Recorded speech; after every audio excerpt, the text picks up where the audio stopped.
Welcome to How to Split a Toaster, a divorce podcast about saving your relationships from True Story FM. Today on the show, protecting your toaster's money.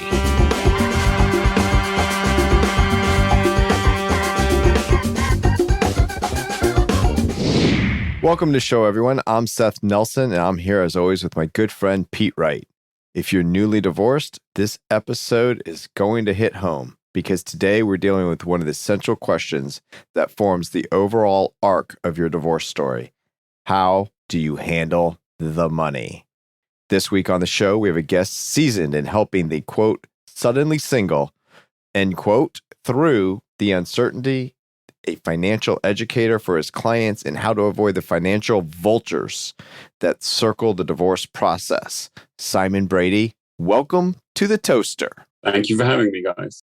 Okay, right off the bat, Yeah. financial vultures, he's not referring to the divorce attorneys, right, Simon? I want to just get this out of the way. Are there, I just want to know if there are divorce vultures too, divorce vultures and financial vultures. I can only speak to the financial side of things. I'll be very diplomatic about that.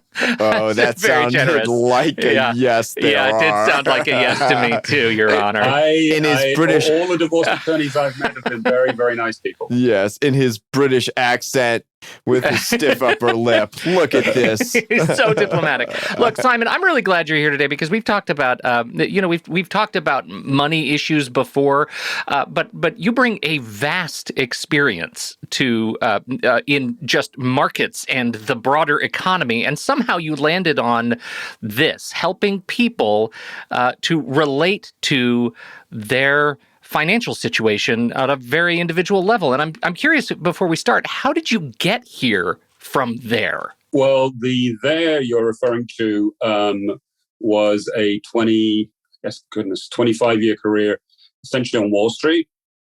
So if you've seen the Wolf of Wall Street movie, it sort of was me. I'm a little ashamed to say. Although we were dealing with institutions rather than individuals. I'll just say that in my defense. I have seen Wolf of Wall Street, and now all I can think about is which part, Simon? Which part was like kind of like you? We'll let that go. I just want you to know it's in here right now. There's 70%. I'll let you figure out what the 30% is. See, you can see already he's a financial guy. Well, it's 70%. Yes, 70%. Let's see about the 30%. That's right. We're going to have this all day long. So it was very much not dealing with individuals. It was dealing with traders at banks. It was very dissociated from personal finance. But it did give me a peek, or a very long peek, behind the curtain of how the financial markets work, what drives them. I worked in derivatives as well, which is a little more complex area. So it was very good from that perspective. But 2008 came and destroyed everybody's dreams down there. The business model was kind of broken. I was a little burned out anyway. So I got certified as a CFP, a certified financial planner, originally with the idea of going to work for a firm. And I did that for a year at the UN, where I worked as a financial advisor at the UN. As people do. As you do, yeah. What the UN set up for. It was the staff of the UN. Were the main clients. But then in 2016, I pretty much thought I would set up my own firm, make my own rules, and most importantly, determine my own target client audience. At the UN, and actually prior to the UN, I developed a bit of a specialty in dealing with foreign nationals and the issues that they have living in America financially. Large sums of cash in suitcases, right, stuff like that, Pete. What do you do with those brown envelopes afterwards? And a couple of the first clients I had, who were actually not foreign nationals at all, were in a relatively recent post-divorce situation. So I got to see firsthand what was top of their mind. And those clients were very different than the regular clients. They were focused on the financial fallout from what in one case I think was, literally a matter of weeks since the divorce decree had been issued. Let's talk about that for a minute, because now you're in there and you're helping these people, right, Simon? And, people say, Seth, what's the hardest part of your job? Is it the emotion? Is it this? It's that? There isn't one that I think is hardest. I think it's all hard and depends on the day and the client. but my best day in court, I'm going to get you half your stuff, right? So they just feel like, and people, I think, have this psychological mindset. I have an IRA. It's my IRA. Now, they're married. They're growing it. It's intended for the family to live off of and your spouse to live off of. But right when you get divorced, boy, it's my IRA. What do you mean I have to give half of it away? Okay. Mm-hmm. And you explain the law to them, and it's like they're shell-shocked because it's a total mind shift, right? Yep. And that's kind of what you're dealing with someone that either, I'm assuming, just lost half their net worth in their mind, or the person that never handled the finances and just got X number of dollars and they don't know what to do with it. Is that kind of the two broad categories we're dealing with here? Yes, and I actively seek out the second of those two. The person who did not necessarily handle the finances during the relationship, the person who, in some cases it's stay-at-home moms, but not always. But the one who is completely and utterly overwhelmed, not so much by the divorce process, because I don't get involved until the decree is issued. The people who get involved prior to that are CDFAs, Certified Divorce Financial Analysts. That's a different skill. I don't do that. But coming out of the divorce, yeah, as you say, maybe there's $500,000 sitting in the bank account that this person has no idea what to do with. They've got, and this is what I find so compelling about this situation, is that everything is in motion. Absolutely everything. Estate planning's in motion. You got to redo that will. Right. But before you get that to the will, and we've talked about this before, Pete, you just went through a divorce. You've just been dealing with lawyers all this time. And then the wise thing to do is to redo your estate plan, your will, your power of attorney, your healthcare surrogate, your living will, they call it, right? I call it the trip over the plug document, not pull the plug, like trip over the cord, because my family's very clumsy and we don't want to have to pull the plug, But to do that, you have to go talk to a lawyer, just what they want to do. Yeah, right. Or they're afraid, now they have this money and some people are embarrassed. They don't know anything about the financial markets or what to do. And so they have to ask for help, and asking for help is hard. And that's who Simon's dealing with, Pete, right? Well, and that's kind of what I'm wondering. If you get into that emotional state, you're finally done with the lawyers. At what point do you say, I just want to do it myself for a little while? I'm tired of having people poke around, and yet you still have to learn how to pick up the pieces. I imagine there are just a lot of pieces. There needs to be, you need to have a good bedside manner here. You can't impose yourself as exactly what you just said. They're coming out of what might have been an absolute nightmare. They're probably emotionally raw. The last thing they want is someone like me coming and acting in a very bossy fashion. This needs to be done in the next 3 weeks. So I am very, very conscious of the stuff that you guys have said. And I think I will put together an agenda in my own mind. But as far as the client's concerned, we're just moving along at the pace that they are comfortable with. I mean, there are some things that need to be done relatively quickly. There's usually a real estate event following a divorce. There's a house being sold, there's apartments being bought. One thing I do find is people are very, very, I don't want to use the word desperate, but very keen. If they've come from an owned property that they owned with their spouse, the idea of going and renting is abhorrent to so many of them. Nauseating. But that's exactly what they should do. Wait. You both said that at the same time, and I'm very curious why. That's not, my instinct would have said something different. Because if you come out of a divorce and you sell the family home, probably, and Seth will know all this, there's going to be conditions in the, and there's children involved, there's going to be conditions in the decree that say, the children can't be moved out of state for long periods of time, certainly not out of the country. So your initial place that you live is probably going to be somewhere nearby. But your job situation may change, and locking yourself in or completely boxing yourself in by buying immediately doesn't make a lot of sense to me. If in a clean slate situation, I would say to somebody, look, rent for a year. you're going to be living in a different place. You're not living in a 4-bedroom house anymore. You're probably going to be living in a 2-bedroom apartment. See how you like that. Don't commit. A 1-year lease is a very, very low commitment. A 30-year mortgage for $500,000 is not. Well, and is that why, like, what they're looking at is trying to sort of protect themselves from the crazy change of and feeling like a transient if you're in a rental place? You just want stability, or? That's absolutely some of it, Pete. Other people feel like, really, I'm going to an apartment?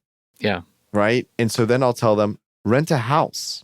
I'm not saying that you have to be in an apartment with 20-year-olds. Yeah, we're talking about a right? financial obligation, not necessarily a living situation. Exactly. So, and they're trying to, have something comparable to what they had during their marriage, especially for the children. They want to each have their own bedroom if there's 2 kids. And what about this? And so there's all this emotional stuff of feeling grounded, safe, and secure with home ownership. The flip side of that is some people are like, I'm keeping the marital home. So they're not worried about moving, but they're also worried about, how am I going to do the maintenance? How am I going to do this? And I'm like, well, I said, are you good with tools? They're like, no. And I said, are you good with any tool? They say, no. And I said, yes, you are. It's called a phone. There's maintenance guys. There's maintenance companies. And all that shit that your husband, just being, stereotypical here, sorry, that your husband hasn't gotten done, I bet you can get it done in 2 hours with the right maintenance company. And then it is like liberating, like, oh, I can handle this. So it's just emotional and stuff. But from a financial perspective, if you're moving out of the house or it's being sold in Simon's example, it's not a bad idea to take a breather and just think about it for a year. Yeah. That's what I was thinking. I mean, I just trying to put myself in that position. I'm like, anything to not tie me down to something. Like, I feel like I'd want to be more nimble. I'd want to find a way to be agile. It's just the opposite because your life has been on this boat that has been in this out at sea through the storm, and you don't want to be nimble and agile. You want to be in the harbor, secure and safe. So. Okay. All right. Well, that leads to sort of this next angle, which is like, let's take your perspective, Simon. How do you, what does it take to rebuild? What does it take to pick up those pieces? And what are the things that you should be looking out for? Beth alluded to it there. To an extent, it's a mindset. Trying to replicate or mimic the life you had before, except minus one person, can be a mistake. What I find is that people tend to spend, particularly people who have been on the receiving end of financial payouts in the settlement, tend to want to spend like crazy. Oh, sure. Because partly it's retail therapy, but partly it's, we've always had like $100,000 maybe in liquid assets. Suddenly I've got $500,000. So that's like $400,000 of free money. So let me go spend it. Now, the fact is that if it's $500,000, that's because a court and accountants and CDFAs have determined that that's the amount of money that you need to get through the rest of your life with this in this situation, not to get through the next 4 weeks. And I do find, I don't know, Seth used to this. Wait a minute. So we can't go by the Rolls Royce that the Queen used to use? 4 weeks. Come on, what if Simon. Yeah. I mean, I got 500 big ones sitting in the bank, burning a hole through my pocket, buddy. But what if I use it to drive Uber? Is there a tax advantage? So we move straight on to the financial vultures then. Yeah, that was the next question. Look at you. So that is definitely one thing. But it is particularly, as I said, with what I would call the financial junior partner in the relationship in terms of experience with dealing with money. Suddenly you have someone who maybe is 40 years old and, doesn't know how to pay the gas bill. So there's a lot of work that needs to be done there. But let's be clear. All of this hard work is learnable, and it's really not that complex. It's not that difficult to get your banking account set up online and pay your bills online. Okay? You can get text notifications. You can do a lot of things to make your life easier. and setting it apart a little bit of time to get it set up saves you immense amount of time in the future. So these are all learned skills, and money, which, Simon's talking about, like, oh, you got 500 grand, let's not blow it. It's not as complicated as people make it. People will say, I don't know anything about money. I don't know anything about taxes. With some basic information, that's what you need to get yourself going and the ball rolling. And when you're working with someone like Simon, who can explain it to you in ways that is simple, you're eating an elephant one bite at a time. That's really key. And it will bring you comfort. It will bring you comfort to know that you've socked that money away for your retirement and you're going to live within your means now and potentially even save some money. Well, I think that is a really great point. I think from the emotional part of it, like being able to get comfort in that stability and not seek comfort in spending this $400,000 in 4 weeks, right? Like that, there is a different kind of long-term sustainable comfort that comes from making wise financial decisions, but conditioning yourself to be that person, I imagine is a real challenge when you're coming out of the emotional lows of the divorce. And that's very much the role that I see for myself. I don't see myself being deeply involved in this person's life for 3 or 4 years. My job is to take a snapshot of the situation as it is now, do exactly what Seth just mentioned, which is get this person familiar with all the things that he was talking about. It is so much easier for this generation of people now to organize their finances in a highly automated fashion. I do that with all clients, not just suddenly single clients. And the point really is to put everything into place, get that will redone, look at the life insurance, at least have a conversation about real estate and get them straight on that. And then almost to step back and kind of let them back into the wild, as it were, when all this work is done. But to the person coming out of divorce, and I've been told this by the people themselves, that list of tasks that Seth just laid out, which to us doesn't sound particularly intimidating, is very intimidating to certain people as they come out. And my job is to ease them into that. That's what I was saying earlier, that I don't go piling in with a to-do list day one, but with a view very much to stepping away when the time is right and just being someone they can check in with whenever they feel like it.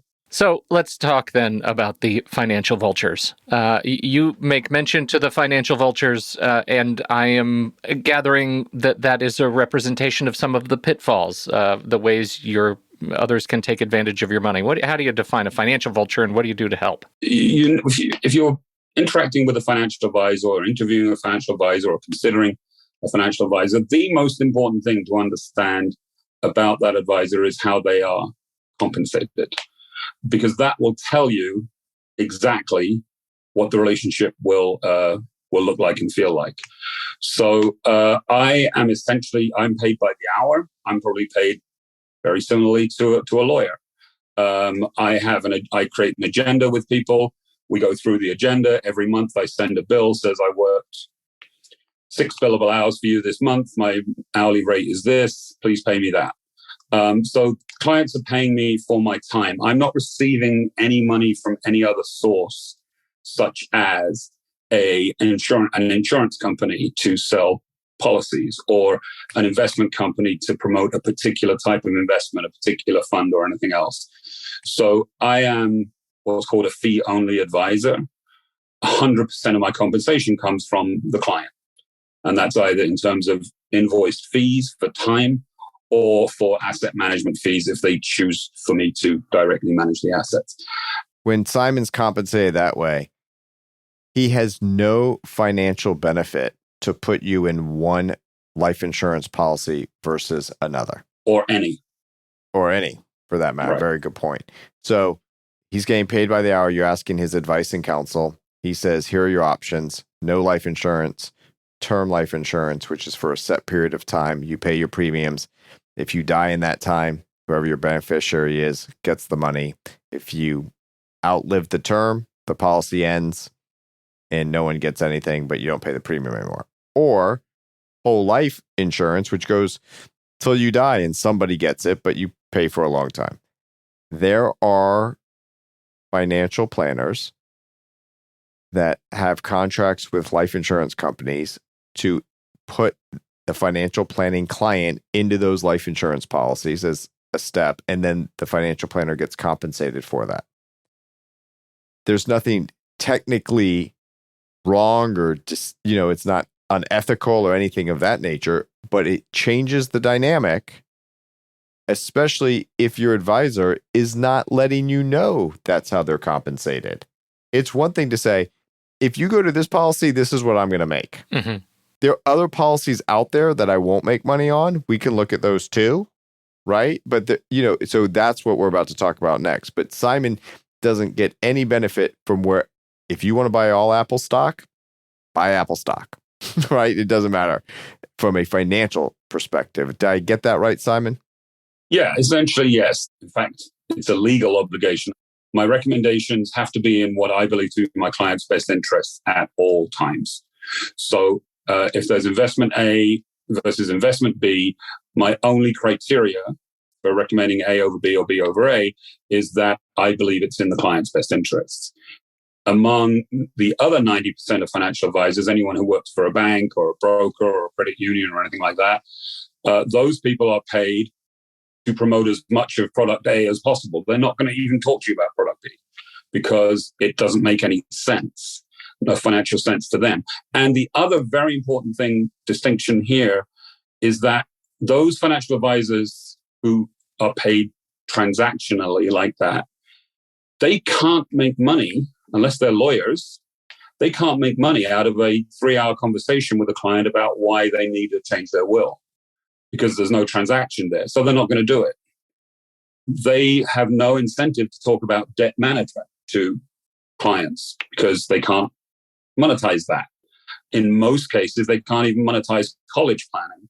So they are going to talk about the things that generate them income, whereas I can bill for a 3-hour conversation about why you need to change all your estate planning. I can talk to people about life insurance if they need it. See, I don't mean to take money out of your pocket, Simon, but the main reason to redo your will is because your ex is probably your beneficiary and you don't want them to get the money. There, got it done in 30 seconds. There is that version. There is that version. All right, just trying to save a little money and move us along here. But there's the new guy down the street who you got your eye on as well. But it's essentially they can only talk about things that they can monetize, whereas I can talk about student loan debt. What happens to that? Because that is actually, if they're on an income-based repayment plan, they're suddenly not married. That changes everything when it comes to student loan debt. So a financial advisor is not going to talk, the other kind of financial advisor is not going to talk about that. And that's important. So when I talk about vultures, people who are potentially at their lowest ebb, emotionally affected, suddenly with $1 million sitting in the bank account, they have no idea what they want to do with, need to change all their documents, are red meat to these kind of people. Why is that split so different? 90% of the market is compensated as effectively, and I don't know if this is derogatory, but effectively as sales agents to the funds and the financial products, and only 10% act in fiduciary manner. Yeah, fiduciary manner, right? Yeah, because the system was set up. I mean, that 10% number is higher than it was 20 years ago. The whole system was set up on a commission-based plan, and the way to look to determine it is, again, find out how someone's compensated. If they have a Series 7, you can look these up online. If they have a Series 7, the Series 7 is not a competence exam. Series 7 qualifies you to take commissions. Interesting. If they have a CFP designation, that is a extremely difficult exam, and that imposes fiduciary obligations upon the holder of the designation. If they work for a registered investment advisor, as my firm is, that imposes a fiduciary obligation on the advisor you're dealing with. If they work for a bank, if they work for a credit union, if they work for a broker, Merrill Lynch, Morgan Stanley, etc., they are compensated on commission transactionally. That's the way it is. Of course, sure. One thing I was thinking, Simon, is we keep having these hypotheticals with people having 400 grand in the bank, 500 grand in the bank. And a lot of financial planners won't work with people unless they have a certain amount of liquid assets that they can invest, because that's how financial planners then can make money off of amount under management. If it's a 1% fee, that's how they get paid. But with you, you could be dealing with someone that doesn't have a lot of money to invest, but needs to still learn how to handle their finances. And for you, that doesn't change your equation or what you do. Is that a fair statement too? That is absolutely fair and very, very important to understand, because if someone's willing to pay my fee, I don't care how much they've got in the bank. I can manage their assets if they want me to. I don't impose that. Sometimes it's just easier, particularly with younger people, to say, look, I'll manage the assets for you. I'll set up this IRA so you don't have to go to do it yourself. But if they want me to manage the assets, I will. If not, I mean, I have clients who I'm managing $5,000 for, literally. The system I've got, the platform I've got is so scalable. It doesn't matter whether it's 5,000 or 5 million, frankly. Okay, Pete, I'm in for my $5,000. You can put your 5 mil with them. 5 mil. I got $50 ready for you right now. That's well, I'm wondering where all the podcast checks are going. Yeah, Pete. where are those sweet podcast money, right? All right, just checking. All right. So tell us then, Simon, as we lean into our home stretch here, what are some red flags that people need to be worried about? We've already talked about sort of the fiduciary versus the commission based. What are the things when you're in that emotional low that you want to make sure you hit up 8 o'clock Monday morning, day one? Make sure you resolve this first so you can sleep well that night. To an extent, I think you need to not call me right away or a vulture. I think there is obviously some time required for decompressing, the time to be spent between talking to the likes of Seth and talking to the likes of me. But once you've had that, the Seth Simon gap. That's what we're going to define. That's the Seth Simon gap. Institutional People take gap. a long time to decompress from talking to me, that's man. That's the truth. Yeah, not too long. I mean, I think the real estate situation needs to be addressed, obviously, reasonably quickly, just on a practical, logistical level. Everything plays into that: the kids' schooling, whatever came out of the divorce decree. This is Maslow, right? It's health, safety, shelter, right? You want to have that one locked down first. Bingo. All right. Bingo. Then I think, and this is a little more perhaps psychological, if there is $500,000 sitting in a checking account, I think that needs to be addressed, at least in part. Just because I think that is something that somebody will feel a very good sense of accomplishment for if they can get that money. I constantly hear this. I want my money working for me. This is obviously being generated by 9 years of a bull market, or it's 11 now. I've been saying 9 years for years. Now it's 11. But I think it's not like Simon's a number guy. Don't worry. Yeah, no, right. I've got to change my spiel. Right. But there's clearly a sense of accomplishment when there is that feeling of money. And also what it tends to do, once you get it out of the checking account, it becomes that tiny bit harder to spend, right? Even if there's a small step between. The checking account feels so fragile to me. It feels like it's just begging to be spent when it's in the checking screaming account. At you. It's screaming exactly. at me. Yeah. Not nearly as much as dollar bills in your pocket at a strip bar, though, Pete. That's true. No, that's true. I mean, I wouldn't know, but I assume from movies and watching your life. Right. I wouldn't know. It's obviously been a long time since you were at one. Yeah, inflation impacts everybody. So. Yeah. Yes. I don't think whipping out a $1 bill gets you very much these days. Not that I've been for a very long time. Are we back to the Wolf of Wall Street then? Yes, I think we just turned on the wolf faucet. That's good. But let me just ask you this. Yeah. If you could just take us, we've talked about people who are just started the process. What does it feel like from your perception? How do they feel a year out after they've met with you? What's different about them? a year post-divorce when they've learned these skills and maybe they have a little bit of money working for them, or your client that has $5,000 that you're managing for them, but hey, that's $5,000 more than they had before. And there's no judgment here. Like every dollar is important. Can you tell us what those clients look like, feel like, sound like, different, if at all, than they were coming out of the divorce? It's wonderful. It really, really is. If you're going to put a year time frame on it, in the course of that time, they've sorted out their real estate. They've maybe got a plan in their own mind about what the next step for real estate is. As I mentioned before, their money is working for them. It's in places where it should be. It's not in a place maybe where their ex-spouse used to put it and not bother telling them about, or they feel very much in control, because I'm not going to just ask them to give me the keys to their investments and go and do it. We're learning along the way, because as I said, the idea is that I step back at some point. I want them to know what they're invested in, how to put money in, how to take money out. And there's a great sense of accomplishment from these people, again, especially the quote junior partner in the previous relationship, financially speaking. The will is usually redone. The life insurance, if needed, is in place. The kids are happier.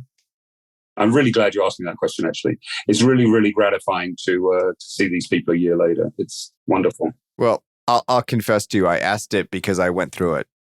I mean, my son's 17. It was 15 years ago. But when I got divorced and I set up the new will for my son and got a life insurance policy that I thought was beneficial for him, I felt better sleeping that night.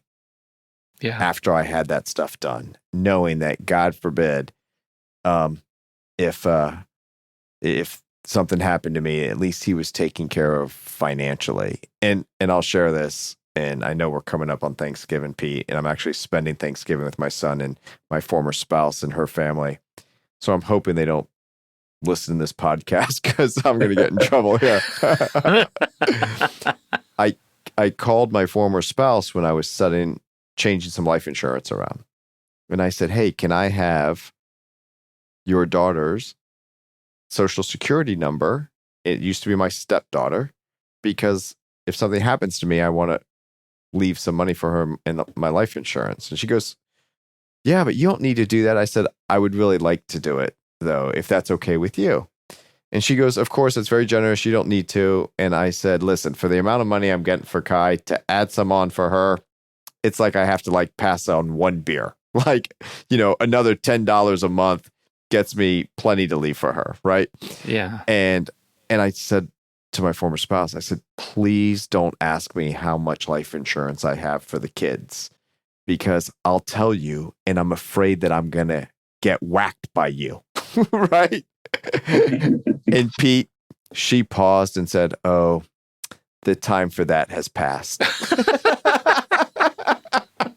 But isn't that funny how quickly we can go from sleeping soundly at night to having too much insurance and realizing you're not sleeping at all? Exactly. So that's why I shared it, though, or asked the question, Simon, because it makes a difference. And it's not easy.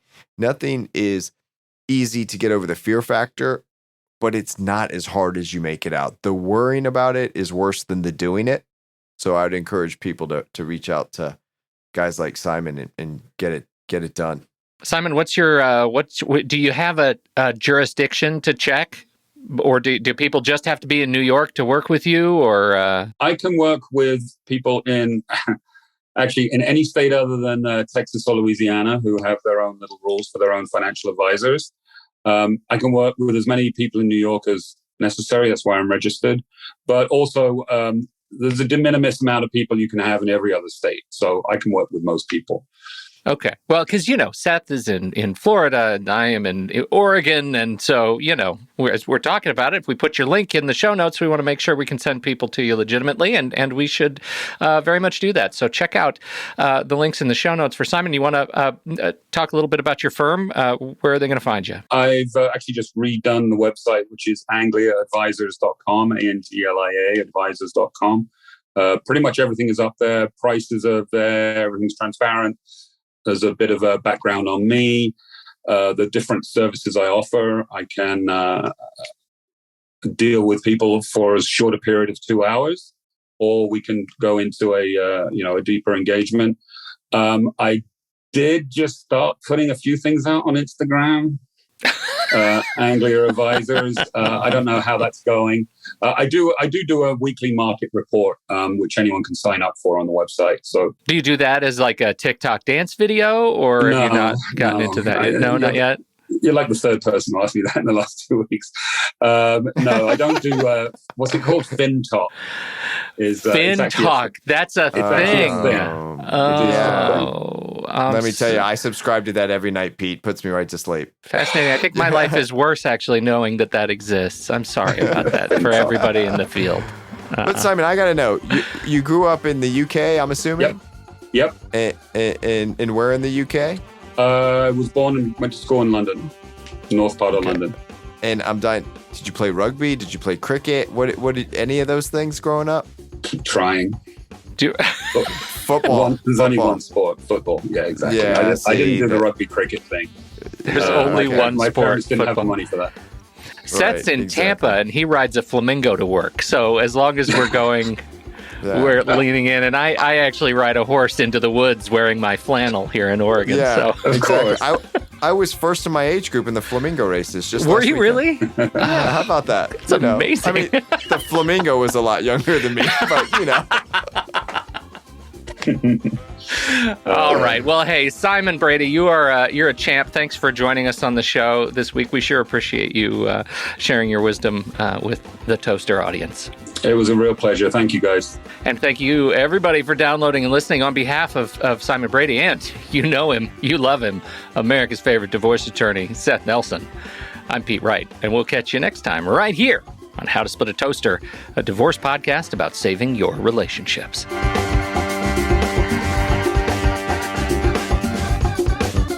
Seth Nelson is an attorney with Nelson Coster Family Law and Mediation, with offices in Tampa, Florida.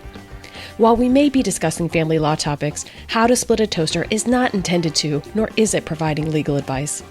Every situation is different. If you have specific questions regarding your situation, please seek your own legal counsel with an attorney licensed to practice law in your jurisdiction. Pete Wright is not an attorney or employee of Nelson Coster. Seth Nelson is licensed to practice law in Florida.